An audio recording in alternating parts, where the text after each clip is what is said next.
విత్తనాల ధరలు పెంచినావు, బస్ టికెట్ల ధరలు పెంచినావు, మద్యం ధరలు పెంచినావు, ఇవాళ రోడ్ ట్యాక్స్ పెంచినావు. ఇంకా రేపో మాపో భూముల ధరలు అంటే రిజిస్ట్రేషన్ రేట్లు కూడా పెంచుతారట్టుగా. ఇక పెంచుడు తప్ప నీకు ఇంకేం లేదా?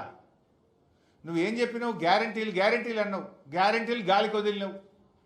ఏది మహిళలకు ఇచ్చే మహాలక్ష్మి 2500 ఎక్కడ వాయ్? వృద్ధులకు వితంతువులకు 4000 పింఛన్ ఇస్తా అన్నావు, ఎక్కడ వాయ్?